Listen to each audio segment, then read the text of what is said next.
Hi ಎಲ್ರಿಗೂ ನಮಸ್ಕಾರ. ನಮ್ಮ ಯೂಟ್ಯೂಬ್ ಚಾನಲ್ಲು ನಾನು ಮನು 29 ಕುಕಿಂಗ್ ಚಾನಲ್ಗೆ ನಿಮ್ಮೆಲ್ಲರಿಗೂ ಸ್ವಾಗತ. ಇವತ್ತು ನಾನು ಆಲೂಗಡ್ಡೆಯಿಂದ ಒಂದು ಬ್ಯೂಟಿಫುಲ್ ಸ್ನ್ಯಾಕನ್ನು ಮಾಡೋದನ್ನು ತೋರಿಸ್ಕೊಡ್ತಾ ಇದ್ದೀನಿ. ಅದಕ್ಕೆ ಮೊದಲನೇದಾಗಿ ಆಲೂಗಡ್ಡೆ ಬೇಕೇ ಬೇಕು. ಆಲೂಗಡ್ಡೆಯನ್ನು ಚೆನ್ನಾಗಿ ವಾಶ್ ಮಾಡಿಕೊಂಡು ಈ ಥರ ಕಟ್ ಮಾಡಿಕೊಂಡು ಕುಕ್ಕರಲ್ಲಿ ಹಾಕಿಬಿಟ್ಟು 1-2 ವಿಸಲ್ಸ್ ಓಡಿಸ್ಕೋಬೇಕು.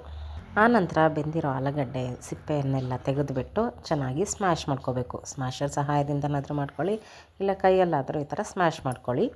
ಆಲೂಗಡ್ಡೆ ಎಲ್ಲ ಚೆನ್ನಾಗಿ ಸ್ಮ್ಯಾಶ್ ಮಾಡ್ಕೊಂಡ್ಮೇಲೆ ಆ ಮಿಶ್ರಣಕ್ಕೆ ಜೀರಿಗೆ ಪುಡಿ, ಕಾಳು ಮೆಣಸಿನ ಪುಡಿ, ಹಚ್ಚ ಖಾರದ ಪುಡಿ, ನಂತರ ಈರುಳ್ಳಿ ಚೆನ್ನಾಗಿ ಸಣ್ಣದಾಗಿ ಚಾಪ್ ಮಾಡ್ಕೊಂಡಿರೋ ಈರುಳ್ಳಿ, ಚಾಪ್ ಮಾಡ್ಕೊಂಡಿರೋಂಥ ಕರಿಬೇವು, ಹಸಿದಾದರೂ ತೊಗೊಳ್ಳಿ ಅಥವಾ ಒಣಗಿದ್ದಾದರೂ ತೊಗೊಳ್ಳಿ, ನಂತರ ಕೊತ್ತಂಬರಿ ಸೊಪ್ಪು, ಸಬ್ಬಸಿಗೆ ಸೊಪ್ಪಿದ್ರೆ ಅದನ್ನು ಕೂಡ ಕಟ್ ಮಾಡ್ಕೊಂಡು ಹಾಕ್ಕೊಳ್ಳಿ, ತುಂಬ ಚೆನ್ನಾಗಿ ಬರುತ್ತೆ.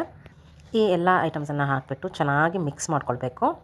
ಚಂದವಾಗಿ ಒಂದೊಳ್ಳೆ ಮಿಕ್ಸ್ ಕೊಟ್ಟ ನಂತರ ಈ ಥರ ಸ್ವಲ್ಪ ಸ್ವಲ್ಪ ಆ ಮಿಶ್ರಣವನ್ನು ತೊಗೊಂಡು ಕೈಯಲ್ಲಿ ಉಂಡೆ ಆಕಾರದಲ್ಲಿ ತಟ್ಟಿ ನಂತರ ಪ್ರೆಸ್ ಮಾಡಿ ಸೈಡ್ಗೆ ಇಟ್ಕೋಬೇಕು.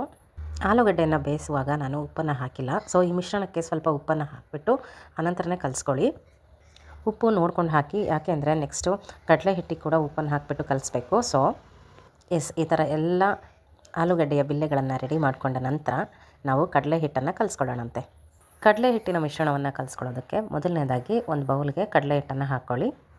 ಅನಂತರ ಅದಕ್ಕೆ ಅಜ್ವಾಯಿನವನ್ನು ನಾವು ಕೈಯಲ್ಲಿ ತಿಕ್ಬಿಟ್ಟು ಹಾಕಿದರೆ ಗುಮ್ಮ ಚೆನ್ನಾಗಿರುತ್ತೆ.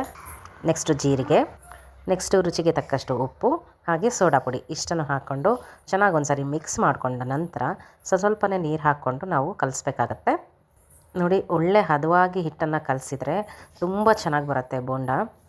ಹೀಗೆ ಹಿಟ್ಟನ್ನು ಕಲಸಿದ ನಂತರ ಎಣ್ಣೆಯನ್ನು ಬಿಸಿಗಿಟ್ಟಿರ್ತೀವಲ್ವ, ಅದರಲ್ಲಿ ಕಾದಿರೋ ಎಣ್ಣೆಯನ್ನು 1-2 ಸ್ಪೂನು ಅಥವಾ 1 ಸ್ಪೂನಷ್ಟು ಎಣ್ಣೆನ ಈ ಹಿಟ್ಟಿಗೆ ಹಾಕಿಬಿಟ್ಟು ಚೆನ್ನಾಗಿ ಮಿಕ್ಸ್ ಮಾಡಿಬಿಟ್ಟು ಎಣ್ಣೆಯಲ್ಲಿ ಕರೆದ್ರೆ ತುಂಬ ಚೆನ್ನಾಗಿ ಬರುತ್ತೆ.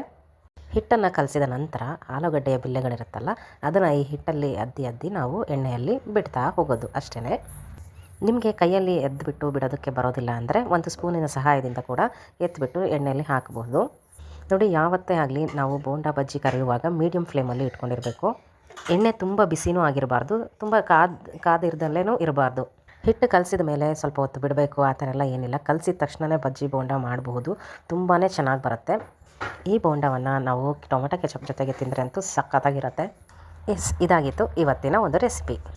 ಈ ರೆಸಿಪಿ ನಿಮಗೆ ಇಷ್ಟ ಆಗಿದ್ದರೆ ದಯವಿಟ್ಟು ಲೈಕ್ ಮಾಡಿ, ಹಾಗೆ ಕಮೆಂಟ್ ಸೆಕ್ಷನಲ್ಲಿ ತಿಳಿಸಿ ಹೇಗಾಗಿತ್ತು ಅಂಥೇಳಿ. ನಿಮ್ಮ ಫ್ರೆಂಡ್ಸ್ ಆ್ಯಂಡ್ ಫ್ಯಾಮಿಲಿಗೆ ಶೇರ್ ಮಾಡಿ. ನಮ್ಮ ಚಾನಲನ್ನು ಸಬ್ಸ್ಕ್ರೈಬ್ ಮಾಡ್ಕೊಂಡಿಲ್ಲ ಅಂದರೆ ದಯವಿಟ್ಟು ಸಬ್ಸ್ಕ್ರೈಬ್ ಮಾಡ್ಕೊಳ್ಳಿ. ನಮಗೆ ಸಪೋರ್ಟ್ ಮಾಡಿ. Thank you. ಬಾಯ್.